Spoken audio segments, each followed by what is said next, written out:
Apakah semua keyakinan yang selama ini kita yakini ini hanya dasar percaya apa kata orang, atau kita memang sudah melakukan penyelidikan yang lebih dalam? Ketika kita mengawali apapun ya dengan tidak percaya atau meragukan, maka kita akan menyampaikan sebuah pertanyaan pada diri kita.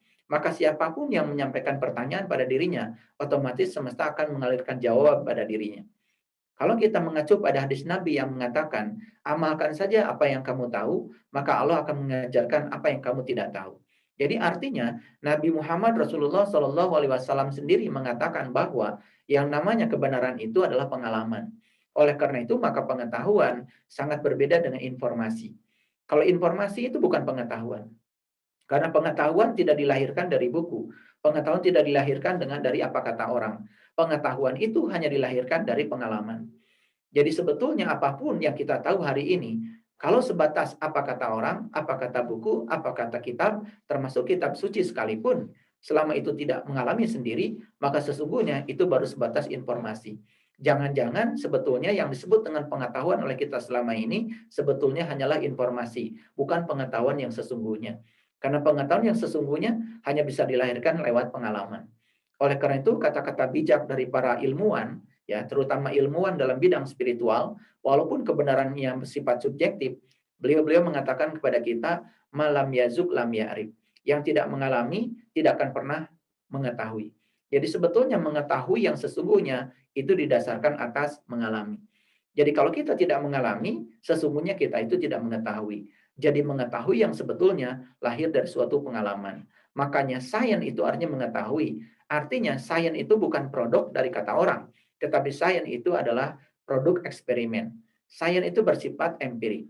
Oleh karena itu, ilmu pengetahuan, baik pengetahuan umum maupun pengetahuan agama, bagi saya harus bersifat empirik. Karena kalau tidak bersifat empirik, tidak didasarkan atas pengalaman, maka kita akan ngawang-ngawung ya. Ngawang-ngawung di belantara ya kata-kata yang kemudian akan menyesatkan kita sendiri. Sambil contoh yang sederhana, banyak sekali ya sekarang ya yang mengalami transisi ya dari agama menuju spiritual. Lalu apa yang mendorong kita mengalami transisi dari agama menuju spiritual? Kebanyakan ya, mohon maaf ya, transisi itu hanya didasarkan atas ketidakpuasan. Mungkin saja sebagian orang yang tidak puas dengan agama yang diajarkan tidak humanis. Ada orang yang kemudian tidak puas, ada yang mengajarkan agama tetapi tidak bersifat universal. Masalahnya itu adalah ya tidak humanis dan tidak universal. Harusnya kita bukan lari dari agama menuju spiritual, harusnya selesaikan di situ karena masalah kita adalah itu. Ada orang yang kemudian lari kepada spiritual ya karena dia tidak puas dengan kitab suci dan mengatakan bahwa kitab suci terlalu banyak metafora. Sebetulnya masalah besarnya adalah kitab suci yang bersifat metafora. Bagi dia metafora. Tapi mungkin bagi sebagian orang kitab suci bukan metafora lagi. Oleh karena itu maka di dalam Al-Quran ada kata-kata yang sangat indah yang disampaikan oleh Allah. Dalam Quran surat An-Nur ayat 35. Beliau mengatakan yahdillahu linurihi mayyasa. Allah akan menunjukkan kepada cahayanya siapa saja yang dikehendaki. Jadi artinya yang dikehendaki oleh Allah adalah mereka yang punya kehendak. Kenapa? Karena sebagian dari dirinya Allah sudah ditiupkan pada diri setiap manusia. Karena sesungguhnya pada diri setiap manusia itu ada percikan cahayanya. Sebetulnya kalau kita menggunakan bahasa lain, kita semua adalah anak-anak cahaya. Dan sebetulnya anak cahaya itu pasti berasal dari bapaknya cahaya. Anak-anak cahaya setelah berkarya pun pada gilirannya akan kembali pada bapaknya cahaya kembali. Itulah yang disebut dengan innalillahi wa inna ilaihi rajiun. Karena sesungguhnya ruh itu yang paling mudah untuk dideteksi wujudnya adalah cahaya. Tetapi bukan cahaya biasa, itu adalah cahaya di atas cahaya. Saya bukan mau menyampaikan informasi, tetapi saya ingin mengajak kita untuk memotivasi diri kita agar kita bisa membuktikan bahwa ini adalah pengetahuan, bukan sekedar informasi. Makanya pengetahuan disebut juga knowledge. Knowledge itu berbasis proses dan produk. Prosesnya saintifik dan produknya adalah kesimpulan. Dan kesimpulan dari suatu ilmu pengetahuan biasanya kita bisa melihat sebagai suatu kenyataan. Jadi oleh karena itu bahwa ya ketika kita belajar apapun, mohon maaf, baik belajar ilmu pengetahuan maupun belajar tentang ilmu-ilmu agama, mulailah dari tidak percaya. Mulailah dari suatu pertanyaan. Karena apa? Kalau kita sudah percaya, maka tidak ada penyelidikan. Kalau tidak ada penyelidikan, otomatis kita tidak akan pernah bisa menemukan hal baru. Nah, itu yang disebut dengan doktrin. Itu yang disebut dengan dogma. Dan jangan-jangan kita semua telah terhipnotis oleh dogma itu. Dan kemudian ya, kebohongan pun yang diulang berulang-ulang oleh kita dianggap kebenaran. Karena kita sudah terdogma oleh yang disebut dengan kebohongan itu. Bahkan kita banyak sekali yang tertarik untuk mempercayai sesuatu yang bersifat ilusif. Ya, tawaran-tawaran dan dongeng-dongeng tentang kehidupan masa depan yang sebetulnya mereka sendiri tidak bisa membuktikan walaupun itu bersifat subjektif. Jadi oleh karena itu saya mengajak kita semua, mari kita buka logika kita. Karena sesungguhnya agama itu akal dan tidak ada agamanya bagi yang tidak berakal. Artinya, saya bisa membuktikan bahwa sebetulnya agama itu walaupun kebenaran bersifat subjektif, tapi sebetulnya dengan pendekatan saintifik itu semua itu akan bisa memberikan nilai tambah pada keyakinan kita. Misalnya yang paling sederhana saja. Ketika kita ya diberikan dogma-dogma tentang sesuatu. Siapa yang melakukan ini dapat ini, siapa melakukan itu dapat pahala segini. Kan itu adalah dogma-dogma sebetulnya. Padahal sebetulnya ya, kalau kita berguru kepada guru-guru yang sudah religiusitasnya sudah tingkat tinggi, saya misalkan ambil contoh saja, kitab Al-Hikam yang dikenal di Islam, yang dikarang oleh Ibnu Atha, ya. Ibnu Atha itu sebetulnya memberikan suatu indikator-indikator yang sangat empirik ya. Ambil contoh yang sederhana. Kalau kamu ingin tahu sholatmu diterima atau tidak oleh Allah, maka kamu selidiki saja apa yang berubah pada dirimu setelah sholat.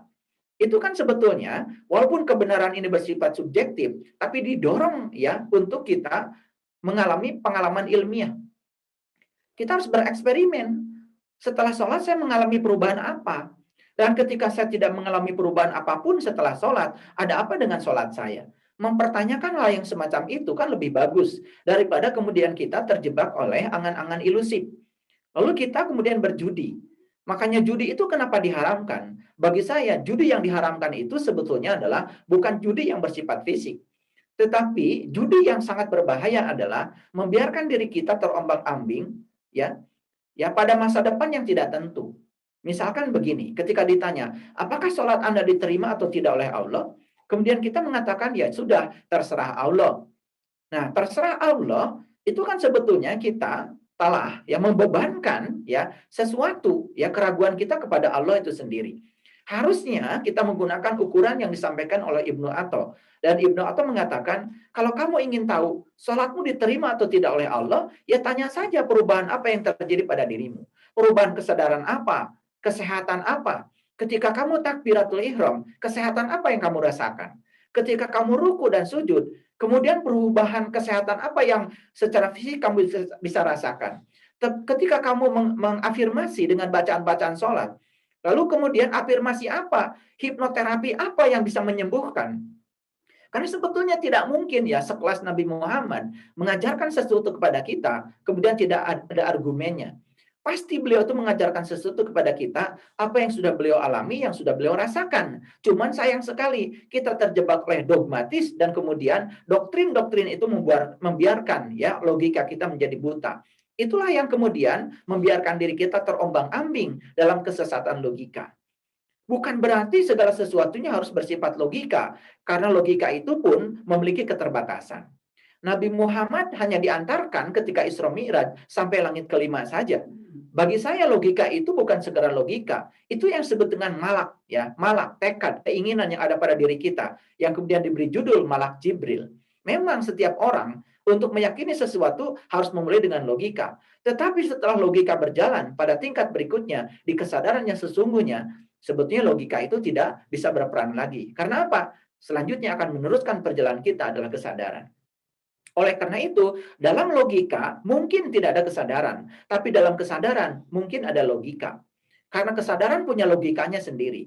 Oleh karena itu sumber kreativitas pada diri setiap manusia berada pada kesadaran. Dan kesadaran hanya dilahirkan oleh kecerdasan, bukan oleh intelektualitas. Oleh karena itu jangan heran kemudian karena ada orang yang kemudian secara akademis sudah menempuh pendidikan tinggi, secara intelektualitas sudah menempuh pendidikan tinggi, tetapi kalau dilihat dari sisi kesadaran tidak mengalami proses pendewasaan. Itu artinya apa? Karena di dalam dirinya ya kecerdasan yang ada dalam dirinya tidak pernah terbangkitkan. Saya tidak berbicara intelektualitas, tapi saya berbicara tentang kecerdasan. Karena inti dari kecerdasan adalah kesadaran. Dan kesadaran itulah yang meneruskan logika kita yang terbatas menjadi logika yang tak terbatas. Itu yang disebut dengan sumber kecerdasan semesta tanpa batas. Dan disitulah yang disebut dengan otak kanan, yang disebut dengan sumber kreativitas. Nah, inilah pentingnya. Inilah pentingnya untuk saya sampaikan kepada para sahabat sekalian. Jadi, ya, pendekatan saintifik mengajarkan kepada kita untuk tidak percaya pada apapun. Pendekatan saintifik mengajarkan kepada kita untuk meragukan apapun. Jadi ketika kita tidak percaya pada apapun dan meragukan apapun, maka kita akan melakukan proses penyelidikan. Tetapi syaratnya satu, kita harus selalu terbuka pikirannya. Makanya kalau pikiran kita sudah tertutup, ya itu sangat berbahaya. Karena pikiran itu seperti parasut, ya. Pikiran itu seperti parasut. Dan parasut itu baru berguna kalau terbuka. Coba lihat ya, orang yang mengalami terjun payung. Ya, setelah lepas dari pesawat, terjun payung belum terbuka. Pada saat terjun payung belum terbuka, maka dia akan jatuh bebas. Itu yang disebut dengan free fall, ya. Itu akan mengalami jatuh bebas karena dia mendapatkan gravitasi bumi. Tetapi di ketinggian tertentu kemudian parasut mulai dioperasikan. Parasut mulai terbuka. Ketika parasut sudah terbuka, apa yang terjadi? Maka pergerakan dia bisa dikendalikan. Yang tadinya free fall, ya jatuh bebas menuju bumi, sangat berbahaya. Dia bisa mengendalikan. Yang pertama dikendalikan adalah arah. Yang kedua yang bisa dikendalikan adalah seberapa cepat dia ingin sampai di bumi. Dan dia ingin di mana di bumi itu dia tiba. Bisa dipilih ya, dengan menggunakan parasut ya tidak mungkin dia jatuh di laut, dia akan jatuh di daratan pun tidak mungkin jatuh di pohon kecuali yang belum ahli. Dia akan memilih tempat yang nyaman untuk dia jatuh. Dan jatuhnya pun tidak akan jatuh bebas, tidak seperti ditarik gravitasi, kan dikendalikan oleh parasut. Nah, seperti itulah pikiran. Pikiran yang terbuka itu seperti parasut, dia bisa mengendalikan. Dan kalau pikiran sudah terkendali, hebatnya dia bisa mengendalikan tubuh. Karena tubuh ini adalah wayang bagi pikiran. Ketika pikiran itu ya tidak terbuka, sangat berbahaya bagi fisik. Oleh karena itu maka sakit fisik semuanya dikabarkan oleh pikiran-pikiran yang tidak terbuka. Pikiran yang tertutup, pikiran yang tertekan, pikiran yang tertahan. Yang kemudian ya pikiran itu merasionalisasi semua perasaan yang ada pada diri setiap orang. Bahkan setiap perasaan diberi bentuk oleh pikiran. Itu sangat berbahaya. Dan itu bisa menguat ya energi negatif dalam diri kita. Dan kemudian berbuah menjadi yang disebut dengan penyakit. Para sahabatku yang dirahmati oleh Allah. Jadi pendekatan saintifik itu pertama merumuskan masalah. Kemudian yang kedua merumuskan hipotesa. Ketika merumuskan hipotesa, kan hipotesa itu cuma dua, diterima atau ditolak. Itu adalah penelitian ilmiah. Dan kita semua pernah mengalami situasi ini. Tetapi kenapa kemudian situasi ini tidak kita gunakan untuk membedah ya keyakinan-keyakinan kita? Saya kira kalau kita memulai ya mempercayai sesuatu dengan pertanyaan, maka semesta akan membimbing kita pada jawaban. Dan walaupun jawaban itu bukan jawaban atas pertanyaan kita, setidak-tidaknya kita mengalami kepuasan, ya kepuasan. Sehingga mempercayai sesuatu bukan apa kata orang, tetapi kita telah membuktikannya sendiri. Jadi kalau ada statement dalam Al-Quran yang mengatakan, sesungguhnya aku bersamamu, kata Allah. Buktikan bahwa Allah bersama dengan kita. Jangan percaya dengan statement itu. Kalau statement itu langsung dipercayai, maka kita mempercayai informasi. Karena walaupun itu dari kitab suci, kalau itu baru statement yang kita terima, bagi Nabi Muhammad mungkin itu sudah merupakan fakta, bukan opini. Tapi bagi kita yang menerima ayat itu, mungkin baru sebatas opini. Oleh karena itu maka kita pun ya punya kewajiban untuk mengalami ayat itu. Apa betul Allah bersama dengan saya? Coba kalau dipertanyakan seperti itu. Kemudian kita akan mulai ya melakukan penyelidikan pada diri kita. Kenapa saya bisa hidup? Dari mana sebetulnya napas saya? Kenapa saya bisa berpikir? Kenapa saya bisa melihat? Kenapa saya bisa mendengar? Kenapa saya bisa berkata? Kenapa saya bisa bernafas? Coba, ketika kita mempertanyakan satu saja, kenapa saya bisa melihat? Itu penyelidikan awal pada diri kita. Kok saya bisa melihat ya? Mungkin jawaban awal yang pertama adalah karena saya punya mata. Kemudian kita mencari pembanding. Loh, orang mati pun punya mata, tetapi tidak bisa melihat. Oh, berarti jawaban saya bahwa bisa melihat karena punya mata, jangan-jangan keliru. Terus melakukan penyelidikan karena terus mempertanyakan. Orang mati punya mata tidak bisa melihat, kok saya hidup bisa melihat? Jangan-jangan yang bisa membuat saya bisa melihat adalah keberadaan Dia, Sang Maha Hidup. Lalu kemudian kita mulai menyelidiki tentang sifat-sifat Allah. Oh, ternyata Allah itu Maha melihat. Dan ternyata bagian dari dirinya telah ditiupkan ke dalam diri kita yang disebut dengan ruh. Jadi kalau bagian dari dirinya Allah yang Maha melihat sudah ditiupkan ke dalam diri kita dan kita bisa melihat, kemudian kita bisa mendapatkan kesimpulan. Oh, jangan-jangan kita bisa melihat karena kehadiran Allah yang Maha Hidup pada diri kita. Jadi siapa sesungguhnya yang melihat itu? Mata itu hanya sarana untuk melihat, tetapi penglihatan itu sendiri bukan terletak pada mata. Kita bisa melihat karena kita hidup, kita bisa mendengar karena kita hidup, kita bisa bicara karena kita hidup, kita bisa bernapas karena kita hidup. Proses penyelidikan itu awalnya sederhana, tapi makin dalam, makin dalam, makin dalam, kita akan menemukan kekaguman. Nah, kekaguman pada Dia yang telah hadir pada diri kita, bukan sekedar memberikan statement bahwa aku bersamamu, itu yang disebut dengan religiusitas. Jadi religiusitas itu sebetulnya bagi saya adalah membebaskan, bukan kemudian diperbudak oleh religiusitas. Karena kebanyakan kita mengizinkan kita diperbudak oleh statement-statement apa kata orang. Dan itu sangat berbahaya. Itu adalah doktrin, itu adalah ideologi, itu keyakinan yang dipaksakan. Itu bertentangan dengan ayat yang mengatakan la ikraha fiddin. Makanya kalau kita lihat ayat itu lanjutannya, la ikraha fiddin, qad tabayyana rusdu minal ghoy. Di situ ada kata-kata rusdu dan goy. Bagi saya, rusdu itu bukan kebenaran, tapi rusdu itu adalah kecerdasan dan goy itu adalah kebodohan. Jadi sebetulnya sangat beda antara orang yang cerdas dengan orang yang bodoh. Orang yang cerdas selalu mempertanyakan, sedangkan orang yang bodoh selalu menerima. Jadi oleh karena itu, maka ketika kita menerima dogma, doktrin, ideologi, keyakinan yang dipaksakan, sebetulnya kita sedang membodohi diri kita sendiri. Rusdu itu dari kata irsyad. Irsyad itu artinya kecerdasan. Oleh karena itu, maka orang yang cerdas disebutnya juga mursyid. Nah, mursyid kemudian sering sekali dipanggil oleh kebanyakan orang ya dalam ajaran spiritual dengan kata-kata guru. Jadi istilah lain dari guru adalah mursyid ya. Padahal guru dengan mursyid itu berbeda. Ya, kalau guru itu dari gu dan ru, dan gu itu artinya adalah kegelapan dan ru artinya cahaya. Jadi guru itu adalah orang yang bisa mengantarkan seseorang dari kegelapan menuju cahaya. Jadi kalau kita berguru kepada Al-Quran saja, di Quran mengatakan la ikraha fiddin, tidak ada paksaan dalam agama. Qad tabayyana rusdu minal ghai. Jadi kamu harus memilih menjadi orang yang cerdas daripada kamu memilih menjadi orang yang bodoh. Karena orang yang cerdas selalu mempertanyakan. Makanya orang yang cerdas disebutnya juga ilmuwan. Nah, ilmuwan itu adalah bahasa Indonesia, ya. Nah, bahasa lainnya adalah scientist. Jadi scientist itu artinya orang yang tahu. Jadi orang yang tahu itu bukan orang yang membaca buku, tapi orang yang sudah membuktikan apa yang dia yakini karena dia sudah mengalami pengalaman itu. Nah, ini pentingnya ya. Ketika ada statement yang mengatakan Allah bersamamu, lebih dekat kepadamu daripada urat nadi lehermu, itu informasi. Bagaimana informasi ini kemudian ditingkatkan menjadi pengetahuan? Berarti kita harus punya pengalamannya. Kemudian Allah mengatakan, aku sesungguhnya meliputi timur dan barat. Kemanapun kamu memalingkan wajah, di situ ada wajahku. Bagaimana itu menjadi pengetahuan, bukan sekedar informasi. Dan kemudian diulang-ulang pada orang lain tidak ada artinya kalau kita tidak mengalaminya. Apa betul kita sudah bisa membuktikan kemanapun kita memalingkan wajah, di situ ada wajah Allah? Kalau itu sebatas informasi, sebatas statement, sebetulnya itu tidak ada artinya. Itu bukanlah knowledge, itu bukanlah pengetahuan. Jadi kalau Allah mengatakan, aku selalu bersamamu, aku tidak pernah tertidur, aku tidak pernah terkantuk, bahkan aku selalu memenuhi segala kebutuhan hidupmu. Buktikan, rasakan, alami. Kalau statement itu sudah menjadi suatu pengalaman bagi kita. Dan banyak lagi yang harus kita elaborasi. Makanya saya mengajukan satu tesis bagi kita semua. Cobalah mulai. Segala sesuatu itu dimulai dengan tidak percaya. Segala sesuatu dimulai dengan meragukan. Itulah yang disebut dengan pendekatan saintifik. Karena kalau kita memulai sesuatu dengan percaya, penyelidikan sudah berhenti.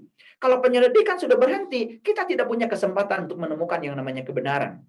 Walaupun kebenaran itu bersifat relatif, tetapi kalau kita melakukan penyelidikan demi penyelidikan, lama-kelamaan kita akan menemukan yang disebut dengan kebenaran. Walaupun ya di ruang dan waktu yang kita temukan. Karena kebenaran yang sejati tentu saja prosesnya sangat lama. Karena kebenaran yang sejati pun ya prosesnya tanpa batas. Para sahabatku yang dirahmati oleh Allah. Jadi kalau di dalam agama tidak ada paksaan, jelas kita tidak boleh memaksakan kepercayaan pada diri kita. Harus percaya ini, harus percaya itu. Tidak ada kata-kata harus percaya. Karena harus percaya itu adalah doktrin. Harus percaya itu adalah dogma. Harus percaya itu ideologi. Harus percaya itu adalah keyakinan yang dipaksakan. Dan ketika kita kemudian menganut dogma-dogma yang semacam itu, logika kita tidak berkembang, otomatis spiritual kita pun tidak akan pernah berkembang. Makanya kesadaran tidak pernah berkembang.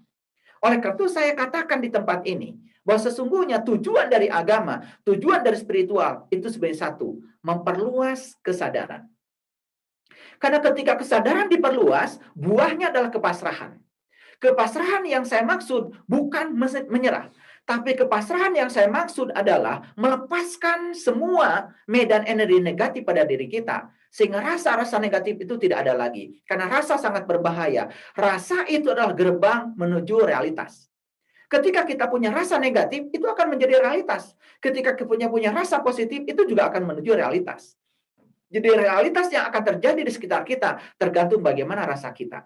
Dan rasa itu dibangun oleh 3 hal. Yang pertama pikiran, yang kedua kata-kata, yang ketiga tindakan. Ketika kita mengulang-ulang pikiran tertentu, kemudian membicarakan berulang-ulang pembicaraan tertentu, dan melakukan tindakan tertentu secara berulang-ulang, itu akan membangun rasa. Dan ketika rasa sudah menjelma, apalagi rasa negatif, itu sudah dekat menuju realitas. Tapi kalau rasa yang terbentuk adalah rasa positif, insya Allah realitasnya akan positif. Jadi agama dan spiritual sesungguhnya mengajarkan kepada kita untuk memperluas kesadaran. Nah, memperluas kesadaran buahnya adalah kepasrahan. Tetapi memperluas kesadaran, buah yang lain selain kepasrahan apa itu? Kita punya kemampuan untuk mencintai diri sendiri yang lebih. Yang kedua, kita punya kemampuan untuk mencintai orang lain yang lebih. Yang ketiga, kita pun punya kemampuan untuk mencintai Allah dengan lebih. Jadi 3 sebetulnya. Pertama, ada proses ya perluasan kemampuan mencintai pada diri sendiri. Yang kedua, proses ya kemampuan mencintai orang lain, dan yang ketiga adalah proses untuk memiliki kemampuan mencintai kepada Tuhan. Nah, ketika cinta ini sudah tumbuh pada diri kita, maka ego pada diri kita bukan lagi diekspresikan, tapi ego itu dipasrahkan. Dan saya berulang kali mengatakan bahwa ego itu seperti luka yang menganga. Ego itu seperti luka yang terbuka. Lihat kalau orang punya luka yang terbuka, sedikit tersenggol pasti sakit. Jadi sebetulnya untuk tahu apakah ego saya tinggi atau rendah, lihat saja Anda mudah tersinggung atau tidak. Anda mudah marah atau tidak. Anda melakukan reaksi yang negatif ketika kontradiksi datang pada diri Anda. Ketika itu yang terjadi, itu jelas menyatakan bahwa ego kita masih sangat tinggi. Kenapa ego kita tinggi? Karena kesadaran kita tidak luas. Kenapa kesadaran kita luas? Jangan-jangan karena kita selama ini menjalankan agama dan spiritual itu sebatas menjalankan dogmanya. Kita tidak membuka logika dan pikiran kita secara terbuka. Inilah penyebabnya.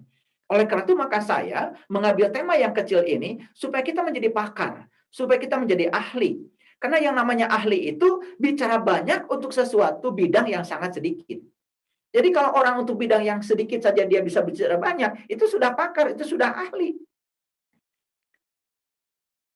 Dan kita harus ahli dalam segala hal, ya. Dokter mata bicara cuma mata saja, tapi bicara banyak tentang mata, itu namanya ahli. Dokter gigi bicara cuma gigi saja, tapi bicara giginya banyak. Siapapun orang yang berbicara yang sedikit dengan cara yang banyak itu ahli. Beda dengan orang yang berbicara banyak, ya, berbicara sedikit untuk hal yang banyak. Contoh yang sederhana, kita bicara tubuh kita dari ujung rambut sampai ujung kaki, bicaranya sedikit, tapi untuk ya yang banyak itu kita belum ahli. Tapi kalau kita berbicara untuk level yang sedikit, tapi bicaranya banyak, itu bisa jadi kita sudah ahli. Oleh karena itu, maka untuk menjadi ahli yang dibutuhkan apa? Yang dibutuhkan adalah pendekatan saintifik. Karena semua ilmuwan, semua ahli, semua pakar itu melakukan proses belajarnya dengan pendekatan saintifik. Dimulai dengan mempertanyakan, dimulai dengan tidak percaya, dimulai dengan meragukan. Apakah boleh saya meragukan sesuatu? Boleh. Daripada kita mempercayai sesuatu, kemudian dipaksakan, dan itu tidak akan pernah berkembang. Nah, ketika ego itu sudah tidak diekspresikan lagi, tapi ego itu dipasrahkan, apa yang terjadi? Program-program negatif pada diri kita akan kemudian melemah. Maka, ketika program-program negatif melemah, hambatan untuk menuju iman yang sesungguhnya, itu mungkin juga akan mulai mulai sirna. Kenapa? Karena hambatan menuju iman sesungguhnya adalah program-program negatif yang terbentuk oleh kita, diizinkan oleh kita dalam waktu yang sangat panjang, ya, dan itu menjadi pembenaran pada diri kita. Oleh karena itu maka saya ingin menyampaikan di tempat ini, agama itu ya, selama ini kalau dipahami sebagai dogma, maka agama itu hanya mengajarkan kita untuk memiliki rasa bersalah yang sangat dalam.